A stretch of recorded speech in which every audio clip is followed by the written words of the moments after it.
జోగులాంబ గద్వాల్ జిల్లాలో విషాదం చోటు చేసుకుంది. కోయిల దిన్నెలో వారం రోజుల వ్యవధిలో కడుపు నొప్పితో భర్త, పాము కాటితో భార్య ఇద్దరు మరణించారు. దీంతో వారి పిల్లలు 5గురు అనాథలయ్యారు. గ్రామస్తుల సహాయంతోనే మృతి చెందిన దంపతులిద్దరికీ అంత్యక్రియలు నిర్వహించారు. అనాథలైన చిన్నారులకు దిక్కుమొక్కు లేకపోవడంతో వారిని ప్రభుత్వం ఆదుకోవాలని గ్రామస్తులు కోరుతున్నారు.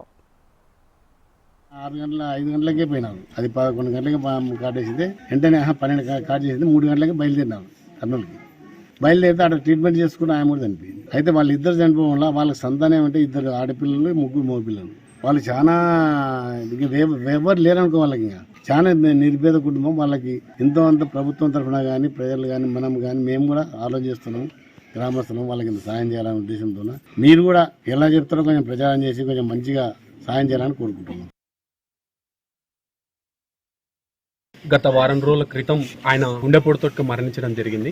అయితే మొన్ననే 5 రోజుల దినవారాలు మొన్న చేసినారు. ఆ రోజు రాత్రి కార్యక్రమం అయిపోయిన తర్వాత ఇంట్లో నిద్రిస్తున్న మరియమ్మ అనే అతని భార్య, అది ఏదైతే కట్లపాము వచ్చి ఆమెను కాటేయడం జరిగింది.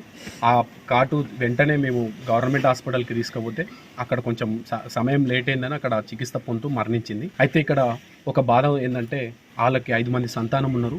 3 అబ్బాయిలు 2 అమ్మాయిలు. వాళ్ళు చిన్న పిల్లలు. వాళ్ళకి 1 ఎకరా పొలం లేదు, వెనక ముందు ఆస్తులు లేవు. ఇప్పుడు వాళ్ళ యొక్క పరిస్థితి గందరగోళంగా మారింది. అయితే ఈ యొక్క పిల్లలకి మద్దతుగా నిలబడాల్సిన అవసరం ఇప్పుడు ఎంతైనా ఉంది. ఇది ప్రభుత్వం అనుకోండి, లేకపోతే ఇతర ఎవరైనా కానీ ఈ యొక్క పిల్లలకు మద్దతుగా నిలబడి, ఇప్పుడు పోయిన ప్రాణాలు ఎలాగో తీసుకురాలేం కాబట్టి ఇప్పుడు ఉన్న వాళ్ళనన్న పిల్లల్ని మనం ఇప్పుడు అండగా వాళ్ళకి నిలబడి మానవ దృక్పథంతో ఆలోచించి వారికి సాయం చేయవలసి ప్రజలు మరియు పెద్దలు అందరం కూడా కోరుకుంటున్నాం. అయితే మేము బొంబాయిలో గత 10 ఏళ్ళ కిందట వెళ్ళి అక్కడ బతుకుతున్నారు మా అమ్మ వాళ్ళు. తర్వాతకి 2 ఏళ్ళు అయింది ఇక్కడ వచ్చి. అయితే మా నాన్నకు 1 వారం కింద కడుపు నొప్పి అని హాస్పిటల్ తీసుకుపోతే గుండె జబ్బుతో చనిపోయినాడు. అదే కార్యక్రమం 5 రోజుల కార్యక్రమంలో మా అమ్మకు పాము కుట్టి చనిపోయింది.